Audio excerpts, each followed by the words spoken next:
Sir నార్మల్‌గా ఈ మధ్య కాలంలో మనం చూస్తుంటే సీరియల్ ఆర్టిస్టులు తెలుగు వాళ్ళు తక్కువైపోయారు, కన్నడ వాళ్ళు ఎక్కువైపోయారు అని చెప్పేసి బాగా వార్ నడుస్తుంది టీవీ సీరియల్స్‌లో.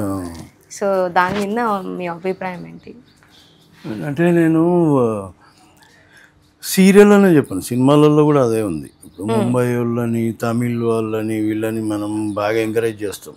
మనని ఎవరు ఎక్కడ ఎంకరేజ్ చేస్తారో నాకు తెలియదు, కానీ పెద్దగా మనం మాత్రం కంపల్సరీ ఎంకరేజ్ చేస్తాం. ఇప్పుడు ప్రతి సీరియల్లో మీరు తీసుకుంటే ఒక ఇద్దరన్నా బెంగళూరు వాళ్ళు ఉంటారు, ఇప్పుడు తమిళ్ వాళ్ళు ఉంటారు. మా సీరియల్లో కూడా అలా ఉన్నారు, బెంగళూరు వాళ్ళు ఉన్నారు, చెన్నై వాళ్ళు ఉన్నారు. తెలుగు వాళ్ళు తక్కువైపోయారు.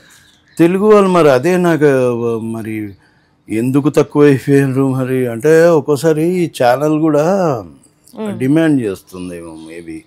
అంటే నాకు ఫలానా వాళ్ళు ఇప్పుడు మన సీరియల్ ఎట్లా ఉన్నాయంటే కొన్ని రీమేక్లు జరుగుతున్నాయి ఇక్కడ. సో దానివల్ల అక్కడ ఉన్న వాళ్ళని ఇక్కడ పెట్టుకోవాలని మరి ఏమన్నా ఇది చేస్తున్నారేమో, ఎగ్జాక్ట్లీ తెలియదు. నేను అంత పెద్దగా వెళ్ళను, కాకపోతే ఉన్న జనరల్ వాళ్ళు వీళ్ళు మాట్లాడుతుంటే చెవులోకి వెళ్తాయి కాబట్టి మేబీ అది ఓకే. నేను అంటే నేను కూడా అనుకునే విషయం ఏంటంటే, అంటే తెలుగు వాళ్ళు ఉంటే కూడా చాలామంది ఉన్నారు, మన కష్టపడే వాళ్ళు చాలామంది. మరి ఎందుకు ఏం జరుగుతుంది ఏంటి అనేది ఎగ్జాక్ట్గా నాకు తెలియదు. మొత్తం సీరియల్ వాళ్ళు మొత్తం కన్నడ వాళ్ళే అని చెప్పి, కన్నడ వాళ్ళు, బెంగళూరు వాళ్ళు చాలా మంది ప్రతి సీరియల్లో, ఈ ఒక్కటేనే కాదు ప్రతి సీరియల్లో ఉంటున్నారు.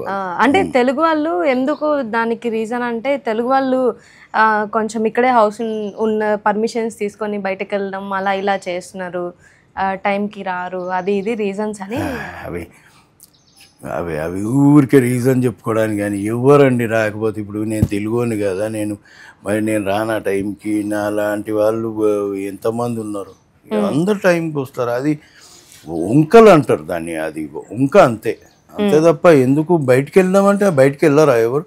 ఇప్పుడు మీరు షూటింగ్ ఈ టైం నుంచి ఈ టైం చెప్పండి, దాని తర్వాత వాళ్ళు చూసుకుంటారు. అంతకుముందు ఎందుకు షూటింగ్ ఉండి కూడా ఎందుకు వదిలేసి వెళ్ళిపోతారు వాళ్ళు, వెళ్ళరు. అది వంకలు అంతే, నా దృష్టిలో అది వంక అంతే. పేమెంట్లు కూడా మన తెలుగు వాళ్ళకి మరీ తక్కువ ఇవ్వడం, ఇక్కడే ఉంటున్నారు కదా అని చెప్పేసి, సో అలా కూడా అంటే మనము ఇప్పుడు మనకు దూరపు కొండ నునుపు అన్నట్టు, ఇప్పుడు బయట వాళ్ళని మనం తీసుకొని వస్తే, సో వాళ్ళే కావాలనుకోని మనం అనుకున్నప్పుడు వాళ్ళు ఎంత డిమాండ్ చేసినా మనం ఇవ్వాల్సి వస్తుంది. మళ్ళీ వాళ్ళకి ఫ్లైట్ టికెట్లని, ఇక్కడ అకామిడేషన్, ఇవన్నీ ప్రొవైడ్ చేయాలి మనము. సో ఇక్కడ నుంచి వాడు బండి వేసుకొని వాడు వస్తాడు, ఆమె బండి వేసుకొని ఆమె వస్తుంది. అది అర్థం కాని విషయం. అక్కడ బడ్జెట్ కూడా పెరిగిపోతుంది, బడ్జెట్ జనరల్గా మామూలుగా పెరిగిపోతుంది కదండి అంతగా. ఇక్కడ వాళ్ళకి హౌస్ అకామిడేషన్స్ ఇచ్చి వాళ్ళకి అక్కడ వాళ్ళకి తీసుకొచ్చి ఇప్పుడు ఫ్లైట్ టికెట్లు ఇచ్చి ఇక్కడ రూమ్లు ఇవ్వాలి, వాళ్ళకి ఫుడ్ అరేంజ్ చేయాలి వాళ్ళకి, ఇవన్నీ ఉన్నాయి కదా అవన్నీ. సరే మన వాళ్ళు వస్తే పాపం వాళ్ళ క్యారేజ్ వాళ్ళు లేదు పట్టుకొస్తారు, లేదంటే ప్రొడక్షన్లో తింటారు, వాళ్ళ బండిలో వాళ్ళు వస్తారు, పెట్రోల్ కన్వీనియన్స్ ఇస్తే సరిపోద్ది. మరి అది ఎందుకు చేయట్లేదు ఏంటనేది అది అంటే ఎవరేమనుకున్నా సరే అది తప్పే, అది 100% తప్పది. ఇప్పుడు నేను అనేది ఏంటంటే, మనని ఎవరు ఎంకరేజ్ చేస్తున్నారండి వేరే భాషలలో మనని అంతగా? మరి వాళ్ళని ఎందుకు మనము ఇది చేయాలి, వాళ్ళని నెత్తి మీద ఎందుకు పెట్టుకోవాలి?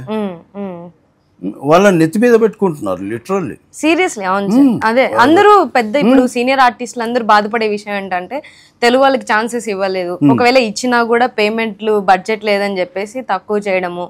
అండ్ బెంగళూరు వాళ్ళకైతే ఇక్కడ కంప్లీట్ గా చెన్నై వాళ్ళని తెచ్చేసి ఇక్కడ వాళ్ళకి హౌస్ రెంట్లు వీళ్ళే కట్టడము, అంటే ఇక్కడ సెటిల్ అయితే ఇక్కడే హౌస్ రెంట్లు వాళ్ళకి వీళ్ళే కట్టడము, ఇవంతా బడ్జెట్లు చూసుకోవట్లేదు. మేము ఏదైనా ఒక 1000 రూపీస్ 2000 రూపీస్ పెంచమని అడిగితే దానికి బడ్జెట్లు పెరిగిపోతున్నాయి, లేదంటే మమ్మల్ని తీసుకోవట్లేదు అని చెప్పేసి చాలా మంది ఫైట్ చేస్తున్నారు, లేడీస్ కానీ లేకపోతే సీనియర్ పెంచట్లేదని. ఇప్పుడు నేను ఒక రెమ్యునరేషన్ చెప్పినండి వాళ్ళకి అనుకోండి. సో సార్ కొద్దిగా అంటారు, నేనేమనుకుంటా, అరే ఈ సంవత్సరం తర్వాత ఇప్పుడు 2025 కదా, 2026లోనూ 1000 రూపాయలు పెంచుతాము, 2000 పెంచుతామంటే సరే ఆ పాతది ఇస్తామంట.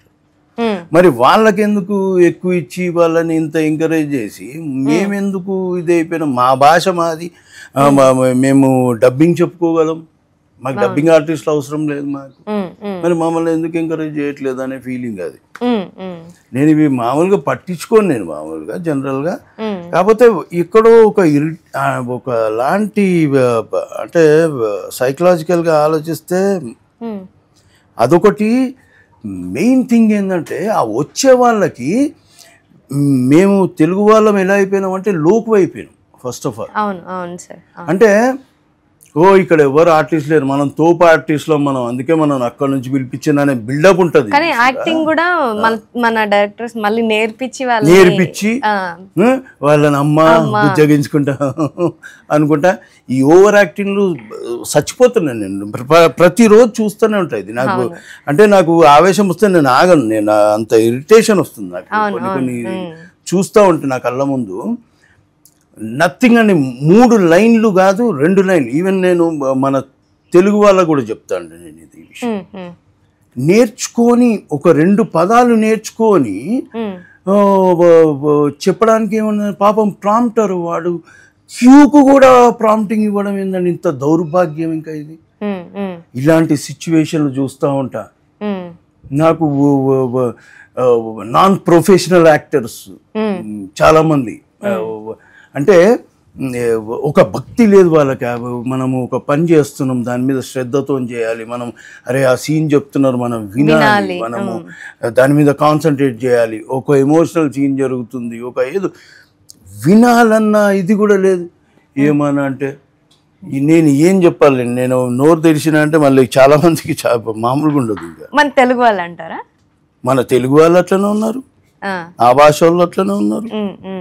అసలు వాళ్ళైతే ఇంకా ఇప్పుడు 5-10 minutes అని చెప్పేసి మనం చులకన అయిపోయినామండి.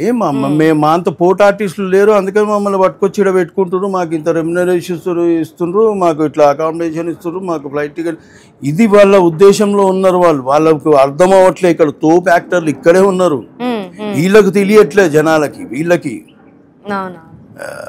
అది నేను ఎప్పటికీ నాకు నచ్చని విషయం అది. అది అస్సలు నచ్చదు నాకు.